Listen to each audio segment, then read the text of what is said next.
Sveiki, mėly bičiuliai, su jums sveikinas Jaunimo naujienos.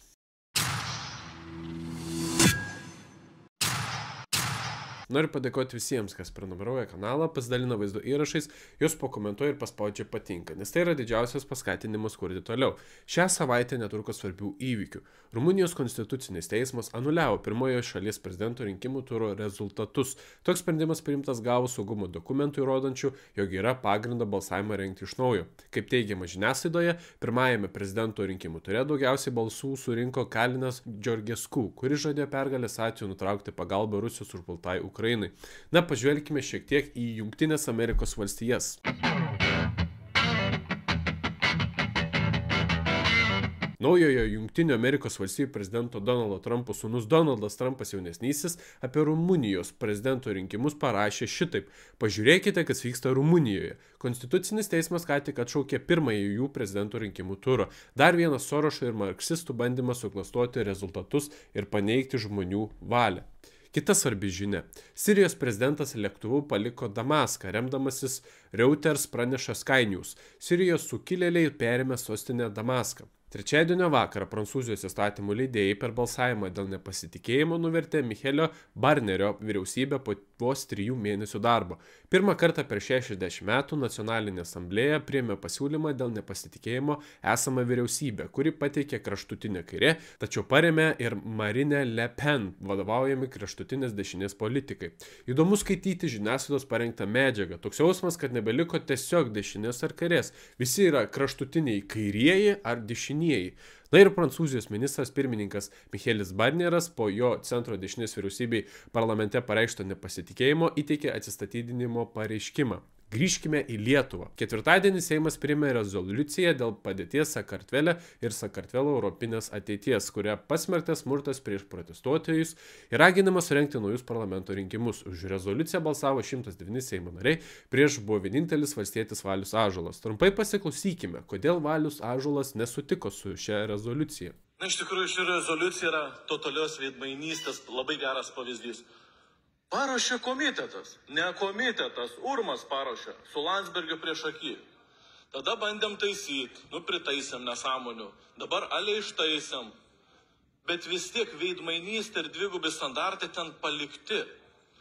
Žinot, kas yra įdomiausiai? Aš savo artimoje aplinkoje turiu gruzinų. Virš 30 metų yra mano aplinkoje. Aš žinau, kaip gyvena Gruzijos žmonės, kodėl jie balsavo už Gruzijos svajonę. Kodėl jie nebenori matyti tų politikų, kurie buvo anksčiau, kurie prastumė Stambulo konvencijas, įvairias nesąmonės, kurie griovė valstybę. Aš žinau, kodėl. Ir dabar mes sakome, kad Gruzija negali turėti užsienio agentų įstatymo lygiai tokia pat, kokia turi Prancūzija, kuri nesenai priėmė. Mes nerašome jokių rezoliucijų, kodėl prancūzai tai padarė. Kokie jie baisus, kokie jie negeri, jie negali būti dėl to Europos Sąjungoje.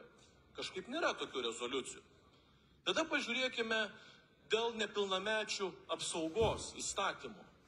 Lietuvoje nepilnamečių apsaugos įstatymas galioja labai senai. Dobrovolska praeitoj kadencijoje atnešė, kad reikia tą apsaugą nuimti ir atšaukti.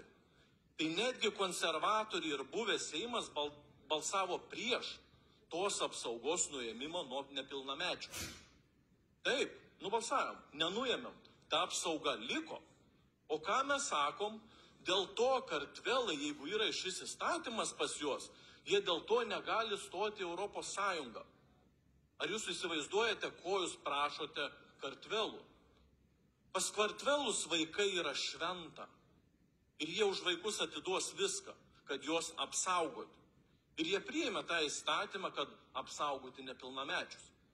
O mes dabar jo šantažuojame ir sakome, jūs negalite būti tada Europos Sąjunga. Pirmieji reitingai po Seimo rinkimų rodo, kad gyventojai labiausiai pasitikė Nemuno aušra, bei daugiausiai mandatų parlamente iškovojusią Lietuvos socialdemokratų partiją. Na tikrai įdomu. Kiek purvo buvo pilna Nemuno aušros, kiek protestų organizuota, kad jie nebūtų valdančiojoje koalicijoje, štai netgi suorganizuota kritika iš užsienio, tačiau nieko nesigavo, nes Nemuno aušra tapo netgi pačia populiariausia partija Lietuvoje. Tai tik parodo, kiek gyventojams yra atsibodusi sisteminė žiniasklaida, visi teisingieji tekotukai politikieriai, kurie patys kesdami savo skandaluose sugeba dar kitus mokinti, kaip reikia gyventi. Tačiau už populiarumą tenka susimokėti. Antradienį už Nemuno aušros lyderio Remigijaus Žemaitaičio teisinės neliečiamybės atėmimą balsavo 101 Seimo narys. Balsų prieš nebuvo, nes Nemuno aušros politikai balsavimo metu išėjo iš Seimo salės.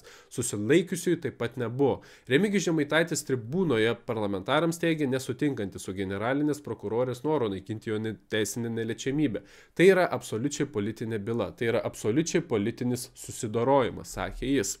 Remigijus Žemaitaitis nurodė ir Algio Ramanausko pavyzdį dėl rusakalbių šaudymo, Arūno Valinsko pasisakymus, kad tokius kaip Valdemaras Tomaševskis reikia šaudyti.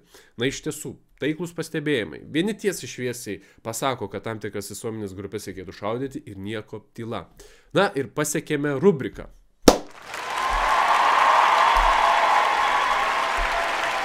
Top 3 savaitės komentarai.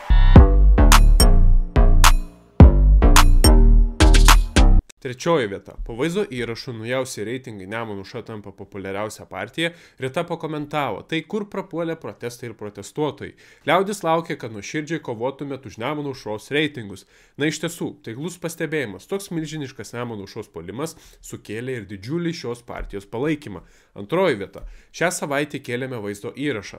Prezidentas atmetė 2 Nemuno aušros pasiūlytus ministrus. Jūrata pakomentavo, prezidentui tinka tokie ministrai kaip Šakalienė, pažiūrėkime buvusius ministrus Dulkys, Armonaitė, Dobrovolska ir kiti, o čia dabar kažkoks su visokiais moksliniais laipsniais. Ekscelencija net galva susisuko, todėl ir nutarė, kad netinkamas. Kalba eina apie prezidentui netikusi Nemuno aušros pasiūlytą kandidatą aplinkos ministro pareigas Sigitą Podėną. Sigitas Podėnas yra profesorius, dirba Gamtos tyrimų centro ekologijos institute. Ir dar Sigitas Podėnas, būdamas ministru, norėjo saugoti miškus.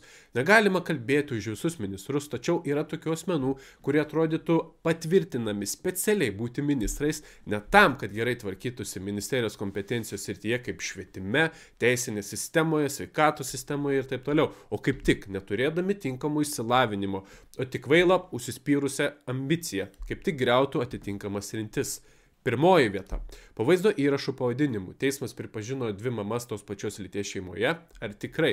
Bena pakomentavo, šaunės jūsų vedamos laidos, tik labai trumpos. Rūta į šį komentarą poetiškai atrašė. Ilgos kalbos rėčių gaudomus, trumpas žodis širdin dedamas. Na tai norėjau skirti ne tik šios 2 komentarus, tačiau dar kartą padėkoti jums visiems, kurie palaikote, pasakote gražų žodį, nes palaikymas tikrai skatina kurti toliau. Sveikiname visus laimėtojus. O koks jums, brangūs žiūrovai, savaitės įvykis labiausiai įsiminė? Savo nuomonę galite palikti komentaruose. Gražios ateinančios savaitės. Iki.